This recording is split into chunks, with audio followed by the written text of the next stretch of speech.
This is a class we're teaching. This recipe today is papaya ceviche, and the main ingredient that we'll be using is the papaya. And so, as I mentioned, we have red onions that are part of the recipe, and so I've done that part in advance simply by taking one red onion, putting half a teaspoon of salt on it, and then adding in a separate pot on the stove half a cup of apple cider vinegar, a quarter cup of water, 2 tablespoons of sugar, and half a teaspoon of salt.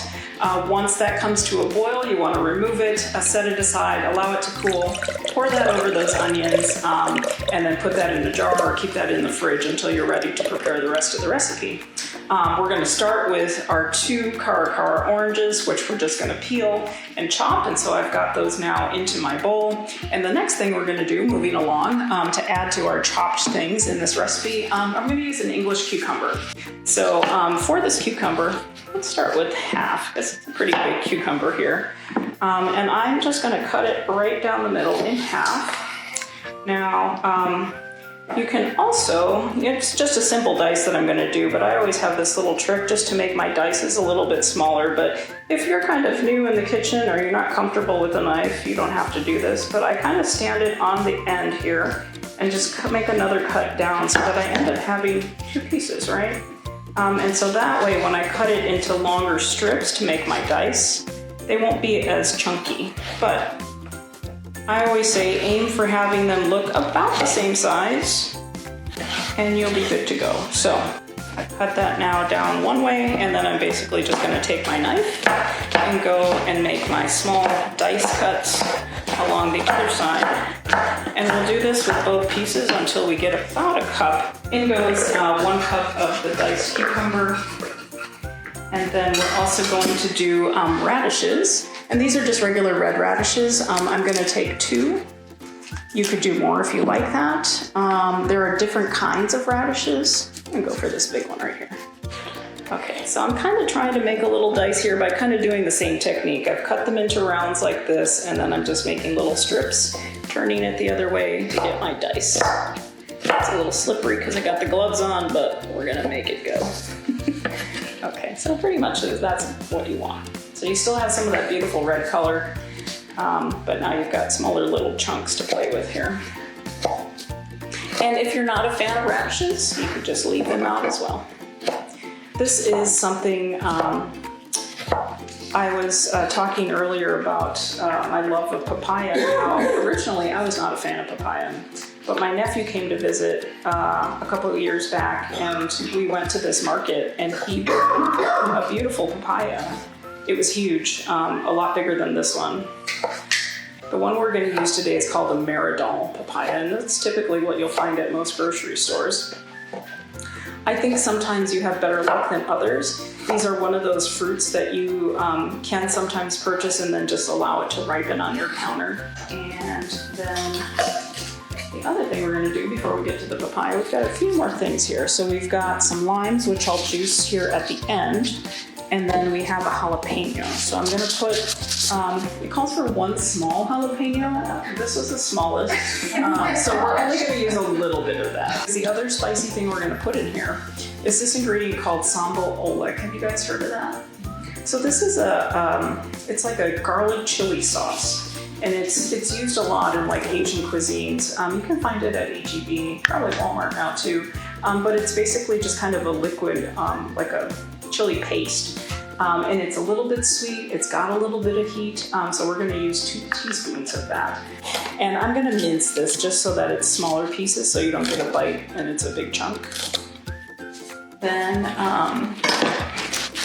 let's see here, do a little bit of cilantro. Now it just calls for, I believe, a quarter cup of chopped cilantro. So this is one of my favorite fresh herbs to use. You could use the stems as well. I'm just going to cut a little bit of those off and just give it a quick rough chop because we want some of those beautiful green leaves in there. But sometimes people are not fans of cilantro either, so it's one of those, have you guys heard of the like super taster people who, when they eat something like cilantro, it tastes like soap, and so they just have a very sensitive palate when it comes to certain things. And Yeah, I always find that like some people it's either a love or hate with cilantro.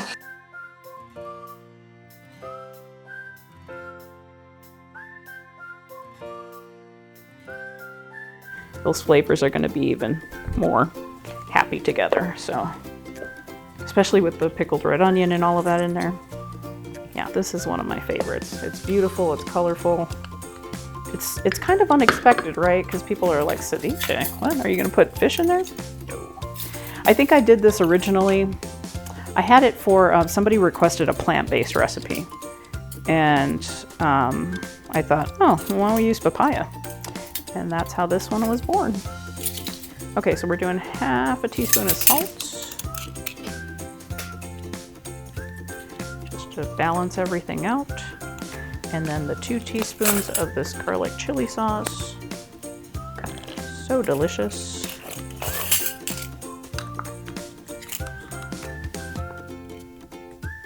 Yeah, if you wanted it a little spicier, by all means, add some more. Ooh, that's a great. I think that would be fantastic.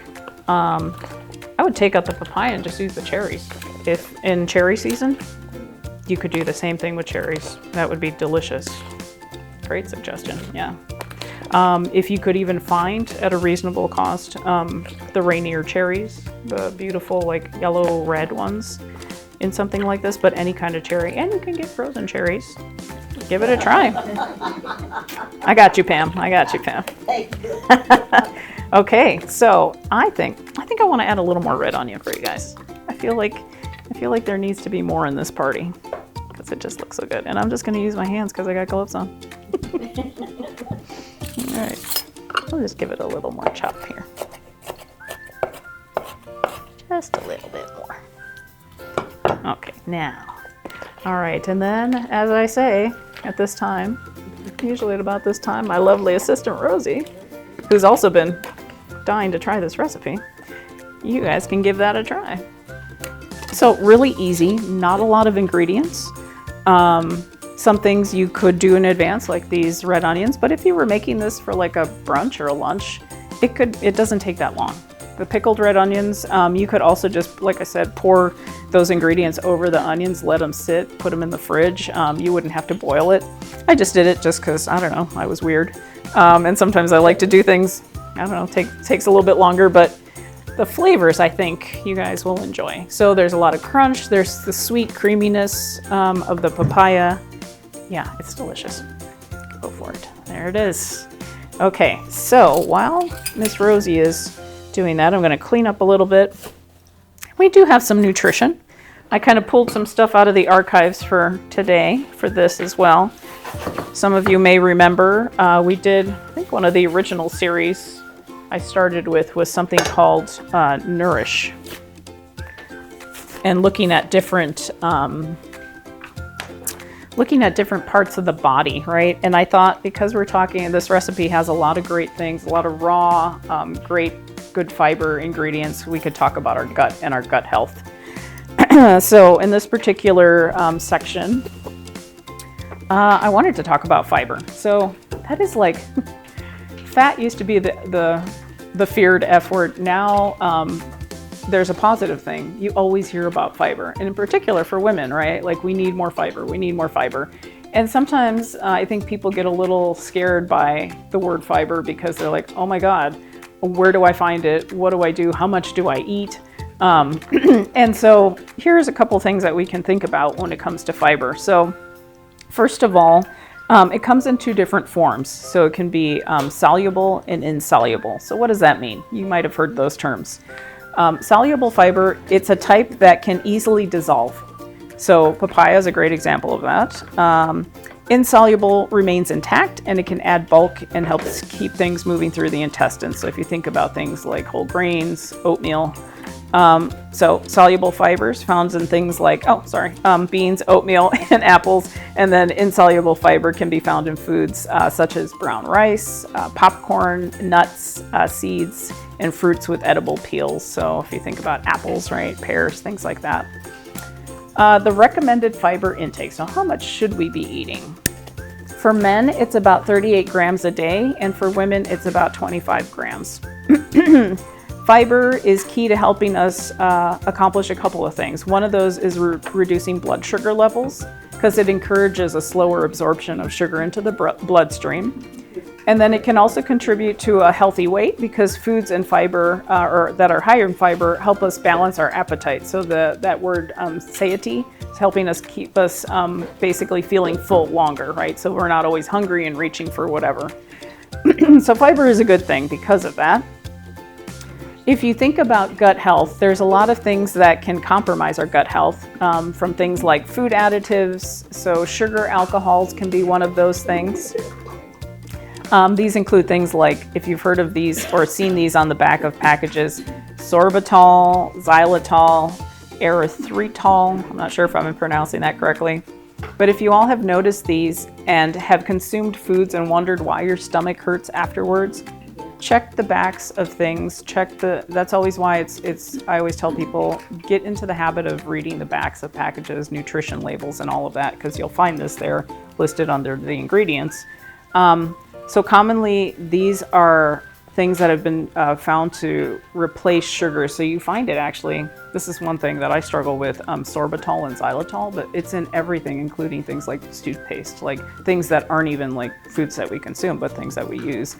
And so they can come from food sources, but they're often synthetically produced or lab created. And so they cause some digestive distress for some people, in the form of gas, bloating, diarrhea, which is no fun, right? That's not a party.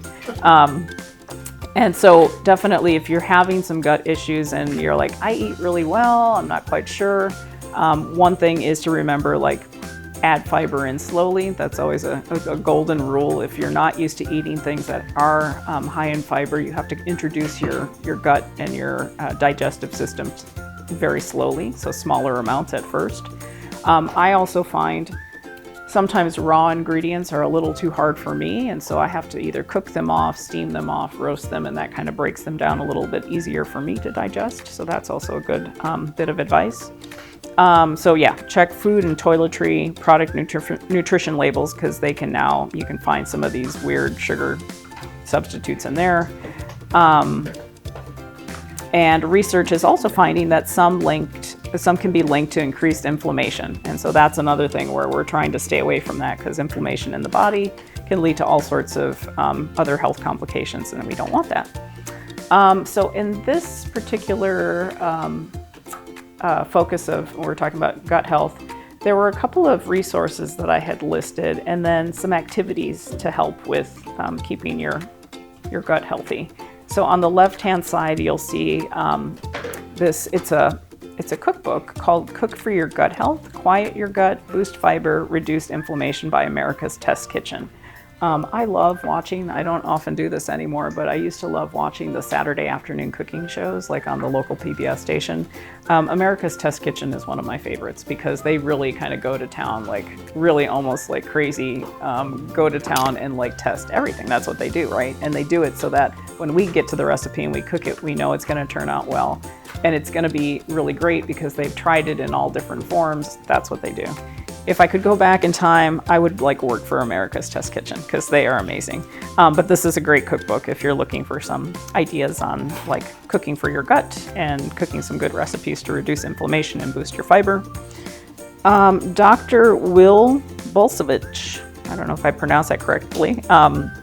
He is a gastroenterologist and author of Fiber Fueled and the Fiber Fueled Cookbook. And so this offers some gut health and he also offers these great gut health courses at plantfedgut.com. So that's another great resource.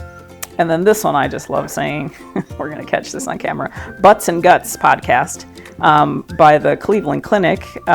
They're so clever, I love it. And they have this podcast that helps explore digestive surgical health from end to end, and it's hosted by their colorectal surgeon, Dr. Scott Steele, who definitely has a great sense of humor. So on the right, let's take a look here. So we're talking about what are some good activities to kind of help with our gut, right? Walking. I will always tout the benefits of walking. It's low impact. it does double duty when it comes to nurturing your gut health. So 30 minutes a day, 5 times a week helps to aid that digestion, reduce the bloating, and keep things moving. I notice when I eat and I don't walk, I just feel miserable. And so even just a few minutes, not even 30 minutes, you could break that up throughout your day, right? If you're like walking to your car, or you're taking a couple stairs in your building or whatever, like just to kind of keep things moving, walking is great. It also, so stress can trigger some gut distress, right? But walking, even a leisurely walk outside, it's a beautiful day today. You can help calm the nervous system, keep the gut a little more relaxed if you do something as simple as walking. Mini golf, anybody here? Golfers or mini golfers? That's kind of a fun little thing to do. You can go with a group of ladies. Maybe that could be the next diva activity. Do some mini golf. The weather's looking pretty great today. So it's fun, it's casual, it can be done with, a group of people, with a partner. And I love that it's always like all these fun little courses, but you do it outside typically. You can have some friendly competition, like that's great too. And then one of the things, I think I shared this with you guys last time, so hula hoops, right? I, during the pandemic, was so sad that I couldn't walk, and a friend had sent me this video of a girl in London who was hula hooping to this song that I love, the Frankie Goes to Hollywood, Relax, Don't Do It. I was like, that's a great song, and oh my God, she's like dancing with the hula hoop. So I taught myself how to do choreographed hula hoop stuff with a weighted hula hoop, which is essentially kind of like this soft foam hula hoop. It's not kind of the classic, like the little plastic ones that you saw the kids using back in the 60s and 70s. Although you could probably use that too, but these weighted ones are really nice, and you can really get some good spinning going, and it's good for the waistline, but it's also just a lot of fun. And I didn't realize how much I enjoyed it, because I love music of any kinds, and I love dancing, as you guys know. But when you put a hula hoop on me, it's just like, it's a whole other world. And I really need to get back to it.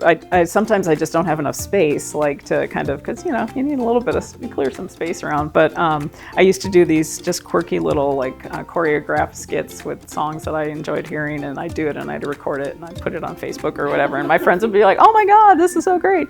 And during the pandemic, because I think a lot of people were confined inside, they were like, start teaching classes. I never got that far, maybe one day. But I encouraged a lot of my friends to buy hula hoops, and a lot of them still tell me because of what you did, and I started hula hooping, and I was like, yeah, just put on whatever music. Now you can find things online, on YouTube, all sorts of stuff. This girl is still around. Her name is Rachel, and I think her site is Hula Fitness or something. But she does amazing stuff. She's pro. I just do it for fun. It would be a good exercise. It might be. I mean, I think you can even get certified now to teach hula classes.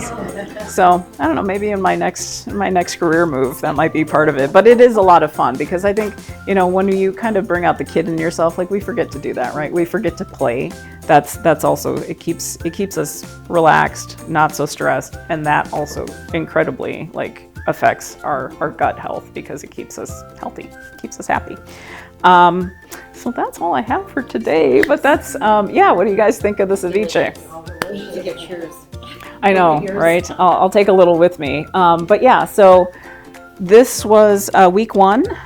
We will be back, not next Saturday, but the following Saturday, and I think we're doing the salad. We're gonna end with the dessert, so stay tuned. But thank you guys for coming. All right.